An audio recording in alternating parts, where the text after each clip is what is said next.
దేవునికి స్తోత్రం చెప్దాం. హల్లెలూయా, దేవునికి స్తోత్రం. బైబిల్లో నుంచి ఒక వచన భాగాన్ని చదువుకుందాం. మనం 84వ కీర్తన 10వ వచన భాగాన్ని చదువుకుందాం. కీర్తనల గ్రంథము 84వ అధ్యాయము 10వ వచన భాగాన్ని ఒకసారి చదువుకుందాం. నీ ఆవరణములో ఒక దినము గడుపుట 1000 దినముల కంటే శ్రేష్టము. చలము. చిన్న మాట ప్రార్థన. పరిశుద్ధుడు అయిన యేసయ్యా, 6:30 నుంచి ప్రారంభించిన 3వ రాత్రి నీకోసమే మహిమగల ఉపవాస పండుగలను ఇంతవరకు మీరు తీసుకొని వచ్చినందుకు కృతజ్ఞతలు చెల్లిస్తున్నాం. ఆదిలో వాక్యమై ఉన్న దేవుడివి, ఆ వాక్యమే కృపా సత్య సంపూర్ణుడిగా మా మధ్యలోనికి వచ్చింది. మమ్మల్ని బలపరచడానికి, రక్షించటానికి, కాపాడి పోషించి సంరక్షించి నిత్య నరకం తప్పించి నిత్య రాజ్యాన్ని ఇవ్వటానికి బలమైన వాక్యం, జీవము కలిగిన వాక్యం, పదును కలిగిన వాక్యం, ఎలాంటి హృదయాలనైనా కదిలించే వాక్యం, ఎలాంటి మనిషినైనా మార్చే వాక్యం, అలాంటి శక్తివంతమైన వాక్యం చెప్పడానికి బలహీనుని, విద్య లేని పామరుణ్ణి నన్ను నీ సిలువ సాటును మరుగుపరచండి. నా పెదవులు, నా నాలుకను, నా నోటిని ముట్టండి, పవిత్రపరచండి.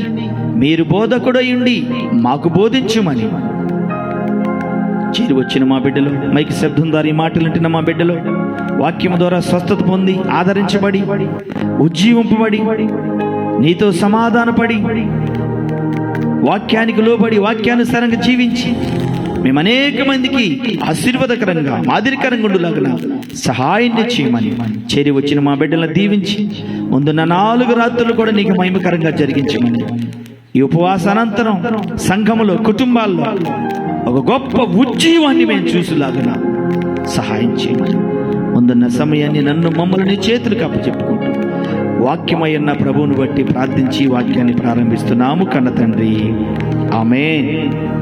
ఆమెన్ చెప్పిన మీ అందరికీ కూడా ప్రభు పేరట అందరికీ నా హృదయపూర్వక వందనాలు. దేవునికి స్తోత్రం. మీరందరూ బాగున్నారా? ఆనందంగా ఉన్నారా? సంతోషంగా ఉన్నారా? బాధగా ఉన్నారా? దుఃఖంతో ఉన్నారా? ఎట్లా ఉన్నారు? ఎట్లా ఉన్నారు? బాధ. ఉపవాస ప్రార్థన అంటే బాధను పోగొట్టేది, ఆనందాన్ని ఇచ్చేది. ఉపవాస ప్రార్థన అంటే దిగులు, చింతను తొలగించి సమాధానాన్ని నీకు ఇచ్చేది. ఉపవాస ప్రార్థన అంటే నీ శరీరానికి ఆరోగ్యమునిచ్చేది. దేవునికి స్తోత్రం. ఉపవాస ప్రార్థన అంటే నిన్ను దేవుని దగ్గరికి దగ్గరగా చేర్చేది. ఉపవాస ప్రార్థన అంటే నీ కుటుంబంలో, నీలో నువ్వు ఎప్పుడు చూడని కార్యములు నువ్వు పొందుకునేవి. దేవునికి స్తోత్రం చెప్దాం. హల్లెలూయా. దేవుడు మనకు కావలసినవి ఇవ్వటానికి,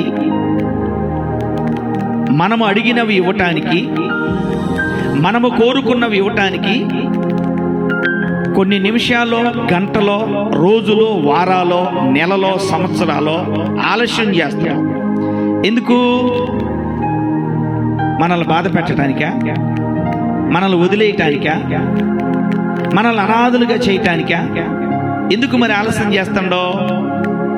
ఎందుకు ఆలస్యం చేస్తాడో రాత్రి చెప్పుకున్నాం. మనల్ని ఘనపరచటానికి. చెప్పులు కొట్టి ప్రభు నామాన్ని గనపడతాం. మనల్ని దీవించటానికి, మనల్ని ఆశీర్వదించటానికి.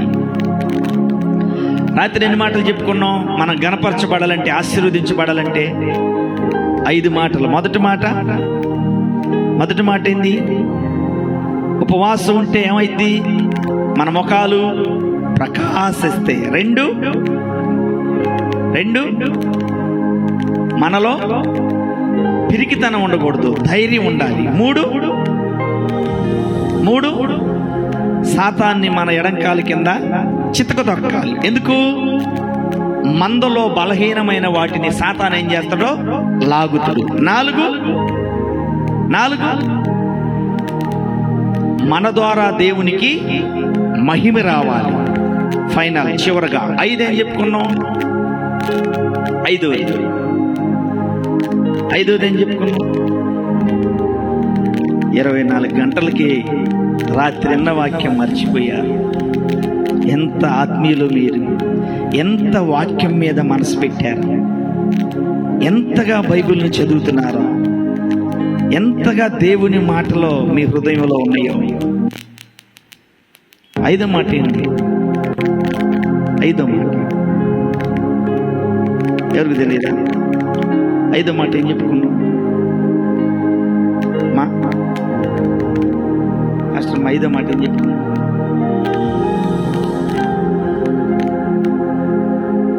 పశ్చాత్తాపంతో ప్రార్థన చేయాలి. దేవునికి స్తోత్రం. పశ్చాత్తాపంతో ప్రార్థన చేయాలి. ఈ 5 విషయాలు మనము కలిగి ఉంటే దేవుడు మనల్ని గణపరుస్తుడు, దేవుడు మనల్ని దీవిస్తారో, దేవుడే మనల్ని ఆశీర్వదించునుగాక. దేవునికి స్తోత్రం. ఈ రాత్రి త్వరగా మరొక 5 విషయాలు మనం గణపరచబడాలంటే, మనం దీవించబడాలంటే, మనం ఆశీర్వదించబడాలంటే మరొక 5 విషయాలతో దేవుడు మనతో మాట్లాడి మనల్ని బలపరచునుగాక. ఆమేనండి. ఆమేన్. ఆమేన్ అంటే అలా జరుగునుగాక అని అర్థం. దేవునికి స్తోత్రం. మొదటి మాట, మనము గణపరచబడాలంటే, మనం దీవించబడాలంటే, మనం ఆశీర్వదించబడాలంటే మొదటి మాట ఏంటో తెలుసా దేవుని బిడ్డలారా? దేవుని మందిరములో మనం గడపాలి. దేవునికి స్తోత్రం. చెప్పండి, ఏం చేయాలంటే మనం దేవుని మందిరములో మనం ఏం చేయాలి? గడపాలి. దావీదు అంటాడు, భక్తిహీనులు గుడారములో నేను నివసించట కంటే నా దేవుని మందిరంలో గడుపుట నాకు మేలు. చెప్పలు కొట్టి ప్రభు నామాన్ని గడపడతాం. దేవునికి స్తోత్రం. ₹1,00,00,000 కంటే విలువ కలిగిన మాట కదా. భక్తిహీనులు గుడారములో నివసించుట కంటే, భక్తిహీనులు అంటే ఎవరో? భక్తిహీనులు అంటే ఎవరో? హర్ష ₹1,00,00,000 భక్తిహీనులు అంటే ఎవరో చాలాసార్లు చెప్పే కదా. హర్షకు ఒకసారి చెప్పలు కొట్టి ప్రభు నామాన్ని కనపడతాం. భక్తిహీనులు అంటే ఎవరంటే, భక్తిలో లోపం ఉన్న వాళ్ళని ఏమంటారంటే భక్తిహీనులు అంటారు.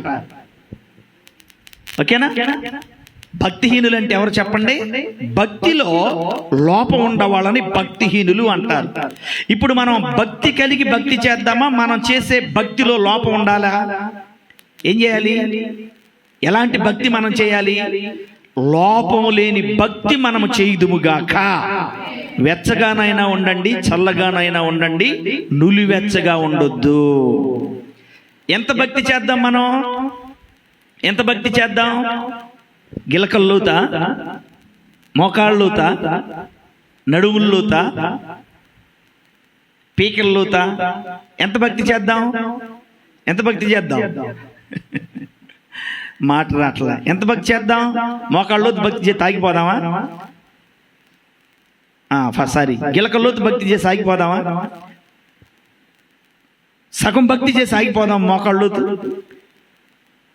నడువు దాకా 3వ స్టెప్ భక్తి చేసి ఆగిపోదామా? ఎంత భక్తి చేద్దాం?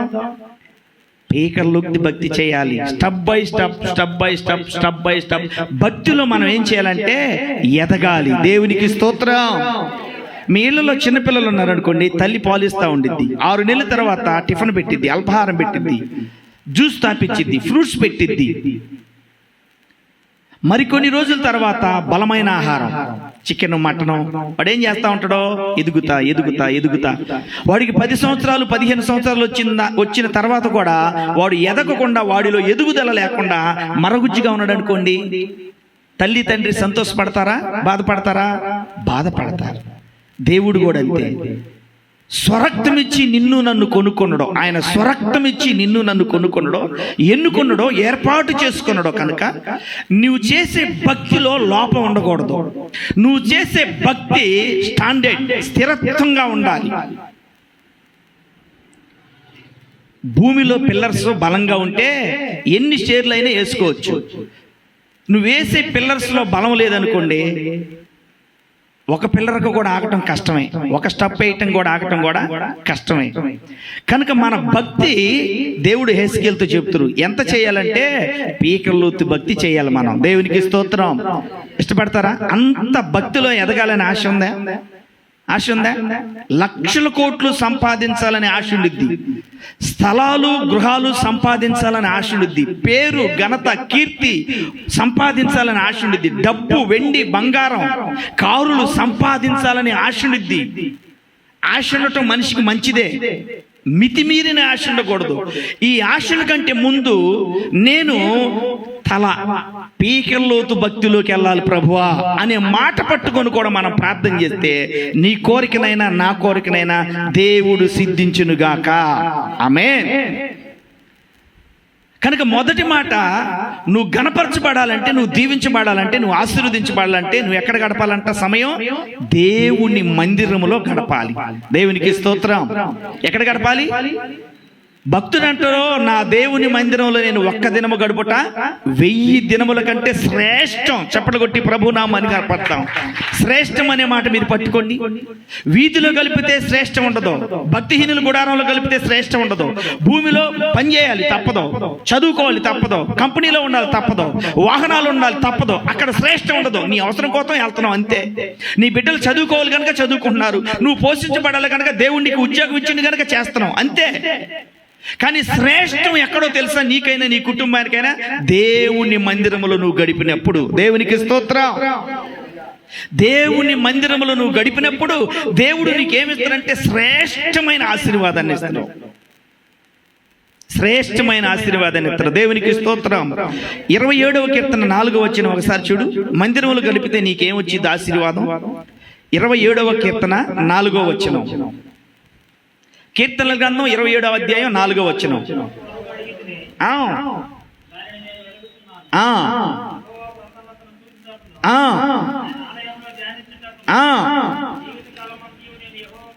దేవునికి స్తోత్రం. దేవుని మందిరానికి నువ్వు వస్తే, దేవుని మందిరంలో సమయం నువ్వు గడిపితే, దేవుని మాటలు నీవు ఉంటే దేవుడు నీకేమిస్తారో తెలుసా? వరం ఇస్తారు. చప్పలు కొట్టి ప్రభు నామాన్ని కనపడుతుంది. వరం ఇస్తారు. కావాలా? వరాలు కావాలా? వరాలు కావద్దా? మీకు పరిచర్య చేసే వరం కావద్దా? పాటలు పాడే వరం కావద్దా? ఆరాధన చేసే వరం కావద్దా? బైబిల్ చదివే వరం కావద్దా? ఉపవాసం ఉండే వరం, ప్రార్థన చేసే వరం మీకు వద్దా? మీ బిడ్డలైనా మీ భర్తలైనా సిస్టమ్ పెట్టే వరం, ఇన్స్ట్రుమెంట్ ప్లే చేసే వరం, వాహనాలు తోలే వరం, దైవజనులకి సపోర్టుగా ఉండే వరం, ఇవన్నీ పక్కన పెడితే దేవుని మందిరంలో నువ్వు గడిపితే దీర్ఘాయువు అనే వరాన్ని దేవుడు నీకు ఇస్తాడంట. దేవునికి స్తోత్రం. భక్తుడు ప్రార్థన చేస్తాడు, అయ్యా నేను నీ మందిరంలో గడిపినప్పుడు, నేను నీ మందిరంలో గడపాలని ఒక వరం అడిగితేనయ్యా. మనం దేవుని మందిరానికి వచ్చి ఎన్ని వరాలు అడుగుతామో, ఎన్ని వరాలు అడుగుతామో. వరాలు అడగటం మంచిదే. చిరకాలము నిత్యము. 23వ కీర్తన చివరి వచనాలు ఏముండిద్ది? 6వ వచనంలో 23వ కీర్తన, నేను బ్రతుకు దినములన్నీయు కృపాక్షేమములే నా వెంట వచ్చును. ఎందుకు మన బ్రతుకు దినములన్నీ కృపాక్షేమములు మన వెంట రావాలంటే ఆ పై వచనంలో ఏముంది? 5వ వచనంలో, చిరకాలము నేను యెహోవా మందిరములోనే నివసించేదను. చప్పలు కొట్టి ప్రభునామానికి అర్పణిద్దాం. దేవునికి స్తోత్రం. అబ్బా, ఈ రాత్రి మీరు ధన్యులు. ఈ రాత్రి మీరు ఎవరంట? దేవుని మందిరములు గడిపితే దేవుడు మీకు ఏమిస్తారో?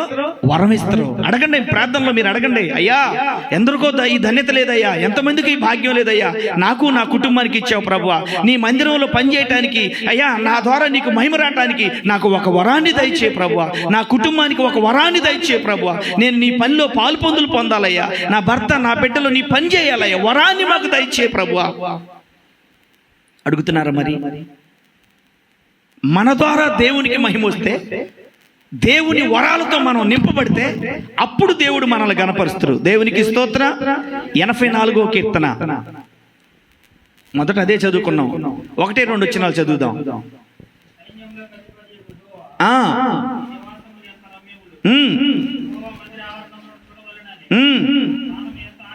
అబ్బా, దేవునికి స్తోత్రం.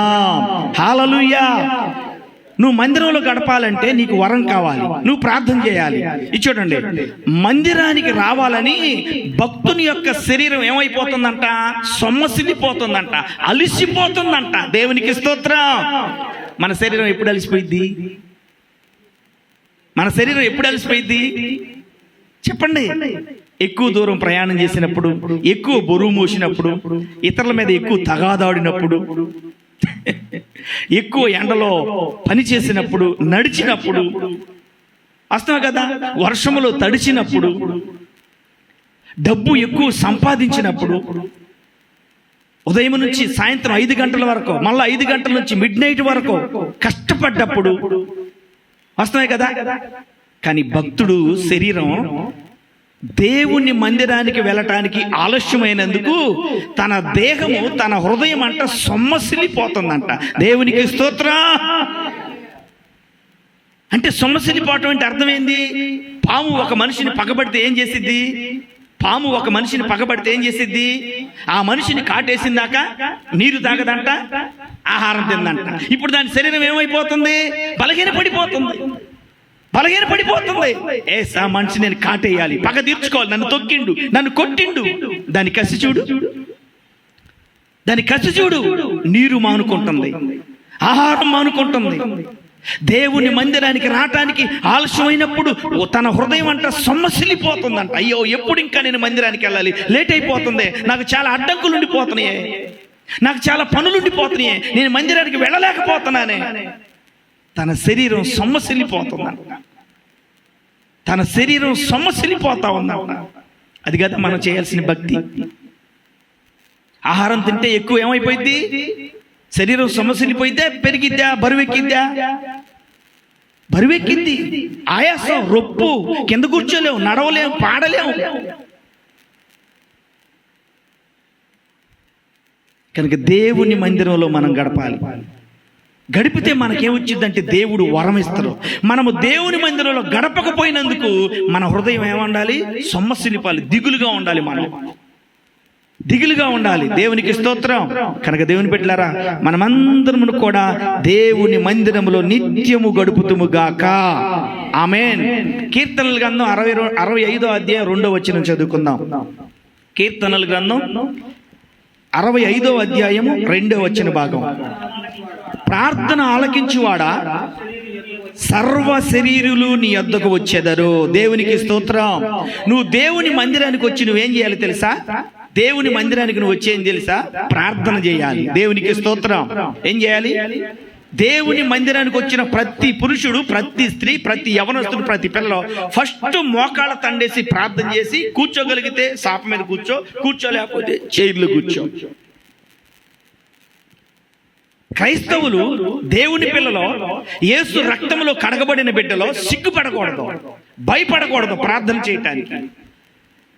ఫస్ట్ నువ్వు భూమి మీద, నేల మీద, సాపల మీద మోకాళ్ళ తండేసి ప్రార్థన చేసుకొని అప్పుడు నువ్వు కూర్చోగలిగితే కింద, లేకపోతే చైర్లకి వెళ్ళి కూర్చోవాలి. నువ్వు ప్రార్థన చేయటం ద్వారా నీకు మేలు, నువ్వు ప్రార్థన చేయటం ద్వారా నీ కుటుంబానికి మేలు, నువ్వు ప్రార్థన చేయటం ద్వారా సంఘానికి మేలు, నువ్వు ప్రార్థన చేయటం ద్వారా దైవజనుడు కుటుంబానికి, ప్రయాణానికి కూడా మేలు, నువ్వు ప్రార్థన చేయటం ద్వారా వెలుపుట ఉన్న వాళ్ళకు కూడా మేలు అంట. చెప్పలు కొట్టి ప్రభు నామానికి. ఎందుకు నువ్వైనా నేనైనా ప్రార్థన చేయటం ద్వారా వెలుపుట వాళ్ళకి మేలంటే, నీ ప్రార్థన, నా ప్రార్థన, సంఘ ప్రార్థన దేవుడు ఆలకించి బయట ప్రపంచంలో, చీకటిలో, పాపంలో, దుర్వ్యసనాల్లో ఉన్న వాళ్ళని దేవుడు ఏం చేస్తారంటే దేవుని మందిరంలోనికి ఆకర్షిస్తారు. దేవునికి స్తోత్రం. నీ ద్వారా ఒక్క ఆత్మ పట్టబట్టడానికి, నీ ద్వారా ఒక్క మనిషి రావటానికి, నీ ద్వారా ఒక కుటుంబం మారటానికి నువ్వు ఖచ్చితంగా ప్రార్థన చేసి తీరాలి. దేవునికి స్తోత్రం. ప్రార్థన ఆలకించేవాడా? ఎవరు మనం ఆరాధిస్తున్న దేవుడు, మనం నమ్ముకున్న దేవుడు ఎవరో? ప్రార్థన ఆలకించే దేవుడు. ఆయన ప్రార్థన ఆలకించే దేవుడు కనుక ఎవరు ప్రార్థన చేయటం మిస్ అవ్వద్దు. అందరు ప్రార్థన చేసుకోండి, ప్రార్థనలో బలపరచండి. ప్రార్థన రాకపోతే అడగండి, ప్రార్థన నాకు నేర్పించయ్యా, ప్రార్థన ఆత్మతో నింపయ్యా, నా ప్రార్థన నా సంఘానికి, నా కుటుంబానికి, మా దైవజనులకి, ఇతరుల వెలుపుల్లో ఉన్న వాళ్ళకు కూడా నా ప్రార్థన ఆశీర్వాదకరంగా ఉండాలయ్యా. దేవునికి స్తోత్రం. సరే, ఎందుకు దేవునికి ప్రార్థన చేయాలి? ఎందుకు దేవునికి ప్రార్థన చేయాలి చెప్పండి. 115వ కీర్తన 3, 4, 5 వచనాలు. దేవునికి ఎందుకు ప్రార్థన చేయాలి? ఎవరికి మనం ప్రార్థన చేయాలి? వచ్చినట్లుగా సమస్తమును ఆయన చేయుచున్నాడు. వారి విగ్రహములు వెండి బంగారువి, అవి మనుషుల చేతి పనులు, వాటికి నోరుండి పలకవు, కళ్ళుండవి చూడవు, చెవులుండి వినవు, ముక్కులుండి వాసన చూడవు, చేతులుండి ముట్టుకొనవు, పాదములుండి నడవవు, గొంతుకుతో మాట్లాడవు, వాటిని చేయువారు వాటిని చేయువారు వాటి యందు నమ్మికుంచి వారందరూ కూడా ఏమైపోతారంట? వాటి వంటి వారే అయిపోతారంట. దేవునికి స్తోత్రం. అర్థమైపోతుందా? ఎవరికి నువ్వు ప్రార్థన చేయాలి? యేసుప్రభుకి, సృష్టికర్తకి, పరిశుద్ధుడికి. ఎందుకు ఆ దేవుడికి నువ్వు ప్రార్థన చేయాలో ఇదిగో జవాబు ఇక్కడ ఉంది. 115వ కీర్తన నువ్వు చదివితే ఎవరికి ప్రార్థన చేయాలో దేవుడు చెప్తుండు. ఎవరి దగ్గరకు నువ్వు వెళ్ళాలో దేవుడు చెప్తుండు. ఎవరికి నువ్వు మొర్ర పెట్టాలో దేవుడికి చెప్తుండు. కొన్ని జీవము లేని ఉన్నవి, కొన్ని మనుషుల చేతులతో తయారు చేసినవి ఉన్నవి, కొన్ని మట్టి ఉన్నవి, ఇత్తడి ఉన్నవి, ఇనుపుతో కలిగినవి ఉన్నవి. వాటి మీద నమ్మకం ఉంచితే, వాటిని ఆరాధిస్తే, వాటిని ప్రేమిస్తే, వాటిని పూజిస్తే, వాటి యందు నువ్వు విశ్వాసం ఉంచితే నీవు కూడా ఏమైతావో తెలుసా? వాటి వలె అయిపోతావు అంట. అంటున్నారా? నువ్వు కూడా ఏమైపోతావు? వాటి వలె అయిపోతావు. అందుకని నువ్వు ఎవరికి ప్రార్థన చేయాలి? సజీవుడైన దేవునికి ప్రార్థన చేయాలి. చెప్పులు కొట్టి ప్రభు నామాన్ని కనపడతాం. సజీవుడైన దేవునికి ప్రార్థన చేయాలి. నువ్వు ప్రార్థన చేస్తే ఆలకించే దేవునికి ప్రార్థన చేయాలి. 145వ కీర్తన 18వ వచనములో నిజముగా మొర్రపెట్టు వారికి దేవుడు ఎలా ఉంటాడంట?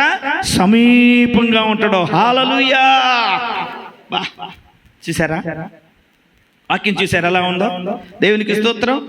ఇర్మియా గ్రంథం 10వ అధ్యాయం 3వ వచనం.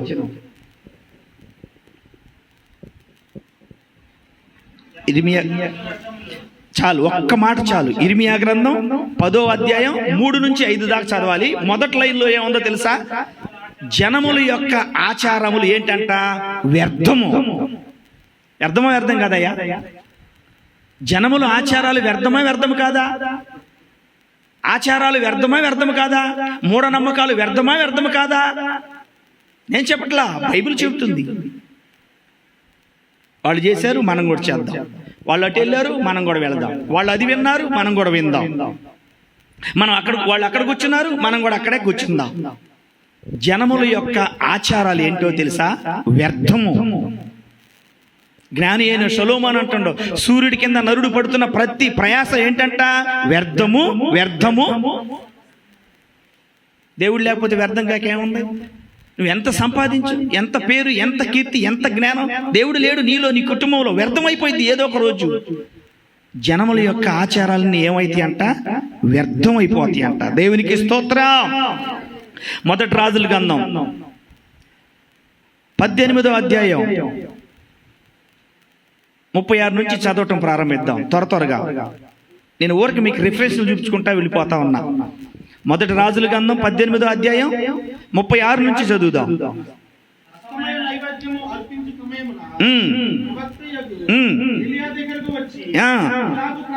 ఇలాగూ ప్రార్థన చేశాను, యెహోవా